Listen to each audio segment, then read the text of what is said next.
आपको बता दें कि महागठबंधन ने आज बिहार में बैठक बुलाई, यानी पूरी तरह से चुनावी मोड में बिहार की राजनीतिक पार्टियां हैं, क्योंकि अब कुछ ही दिनों में चुनाव की तारीखों का ऐलान हो सकता है। ऐसे में तमाम पार्टियां अपने अपने गठबंधन के साथ रणनीति बनाने में जुटी हुई हैं। लेकिन खास बात यह इंडिया ब्लॉक की, जो मुकेश सहनी लगातार लोकसभा चुनाव में तेजस्वी के साथ हवाई यात्रा पर रहे, दौरों पर रहे, चुनावी मंच पर रहे, मछली खाते हुए इनका वीडियो भी काफी वायरल हुआ। अब उन सब के बीच इस बैठक से मुकेश सहनी नदारद दिखते हैं, ना ही कोई उनके प्रतिनिधि इस बैठक में नजर आते हैं।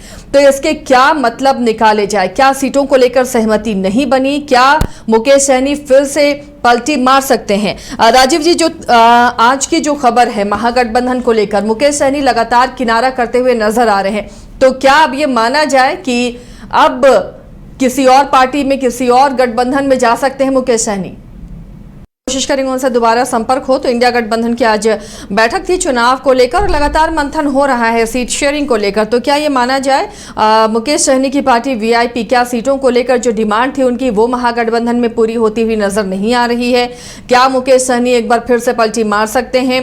क्या वो एनडीए के साथ फिर से जा सकते हैं? कई ऐसे तरह कयास लगाए जा रहे हैं, क्योंकि आज की बैठक में मुकेश सहनी का नहीं आना और उनके किसी प्रतिनिधि का नहीं होना ये इशारा कर रहा है कि इंडिया ब्लॉक में सब कुछ ठीक ठाक नहीं है, ऑल इज वेल नहीं है, पार्टियां इंटैक्ट नहीं हो रही। शायद इसी वजह से वीआईपी नजर नहीं आई इस बैठक में। तो क्या नाराजगी है या अभी भी प्रेशर पॉलिटिक्स का खेल खेला जा रहा है?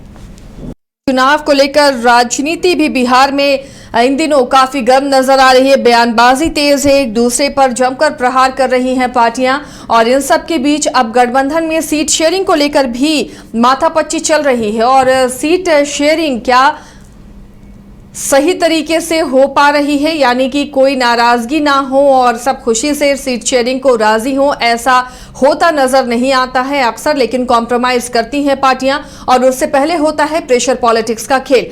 फिलहाल इंडिया गठबंधन में वीआईपी थी मुकेश सहनी की पार्टी, लेकिन आज की बैठक में मुकेश सहनी ने खुद को दूर किया है। जिस तरह वो सीटों को लेकर अड़े हुए हैं, सीट शेयरिंग को लेकर लगता नहीं कि उनकी बात यहां मानी जा रही है। और तो अब सवाल उठने लगे हैं राजनीतिक फिजा में कि क्या मुकेश सहनी फिर से अपना पाला बदल सकते हैं? क्या उनकी पार्टी अब एनडीए गठबंधन का हिस्सा बनेगी?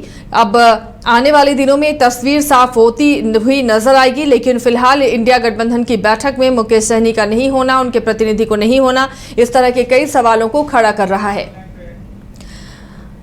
हमारे साथ संपादक इसके राजीव फोन लाइन पर जुड़े हुए हैं। राजीव जी, क्या माना जाए, अब महागठबंधन की बैठक से वीआईपी ने खुद को अलग कर लिया, क्या ये प्रेशर पॉलिटिक्स है या फिर से पाला बदलेंगे मुकेश सहनी? चलिए, फोन लाइन पर जुड़ चुके हैं संपादक इसके राजीव। राजीव जी, मुकेश सहनी महागठबंधन की बैठक में शामिल नहीं होते हैं, तो क्या ये माना जा रहा है कि फिलहाल अभी वो प्रेशर पॉलिटिक्स कर रहे हैं या फिर पाला बदलने की कोशिश हो रही है? नहीं, देखिए सर, आपको याद होगा कि अप्रैल के महीने में सबसे पहले इस खबर को हम लोगों ने ही, यानी कि न्यूज बायोस्कोप ने ही ब्रेक किया था कि मुकेश सहनी आने वाले दिनों में बीजेपी का दामन थाम सकते हैं।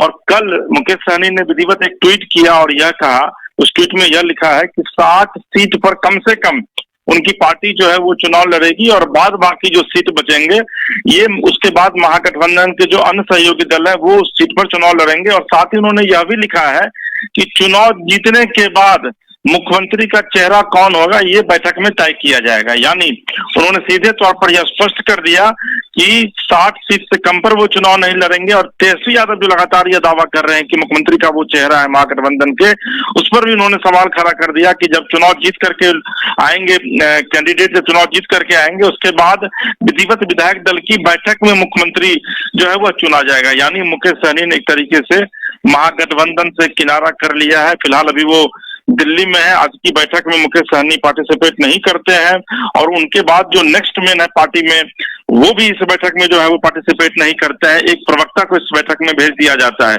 इस बात के कयास लगाए जा रहे हैं कि लंबे समय से एनडीए यानी कि बीजेपी जो है वो मुकेश सहनी पर डोरा डालने की कोशिश कर रही थी, क्योंकि बिहार में निषादों की आबादी जो है वो लगभग 2.5% के करीब है। तो 2.5% आशा जी काफी मायने रखता है।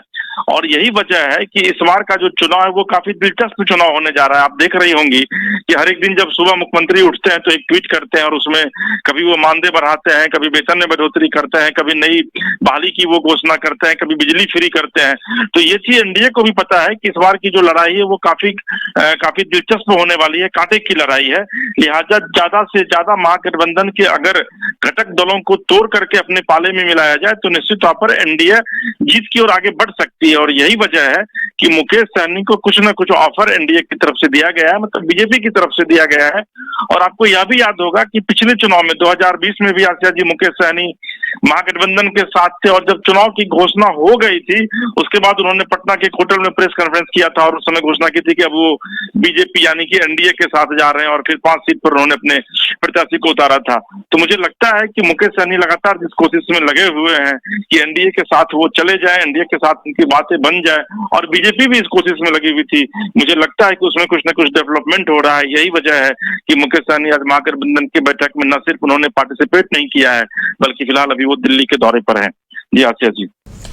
तो चलिए, महागठबंधन में सब कुछ ठीक ठाक नहीं है और अगर मुकेश सहनी अलग होते हैं तो कितनी सीटें ऐसी होंगी अंदाजन राजीव जी जिस पर नुकसान हो सकता है इंडिया गठबंधन को, अगर एनडीए की तरफ से मुकेश सहनी खड़े होते हैं या उनकी पार्टी का कोई उम्मीदवार खड़ा होता है वहां, तो कितना नुकसान हो सकता है महागठबंधन को?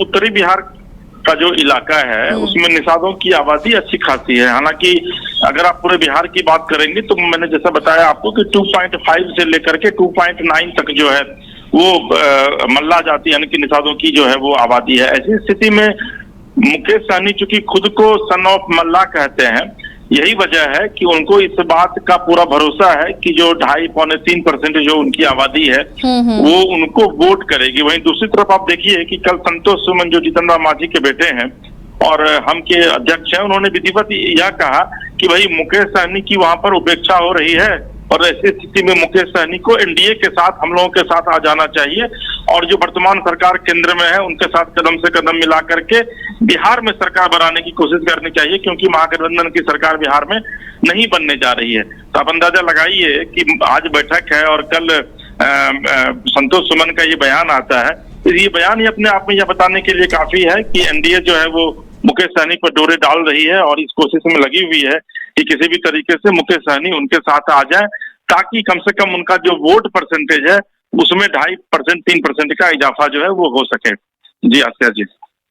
चलिए, शुक्रिया इस तमाम जानकारी के लिए राजीव जी आपका। तो फिलहाल अब कोशिश यही हो रही है एनडीए की कि मुकेश सहनी उनके तरफ आ जाए। मुकेश सहनी को भी की कोशिश ये है कि ज़्यादा से ज़्यादा सीटें उन्हें इस विधानसभा चुनाव में मिले और महागठबंधन में बात बनती हुई नज़र नहीं आ रही है सीट शेयरिंग को लेकर। इसलिए हो सकता है कि अब मुकेश सहनी जो दिल्ली में इस वक्त कैंप कर रहे हैं अपना पाला बदल सकते हैं। उसके बाद बिहार की राजनीति और भी दिलचस्प हो जाएगी।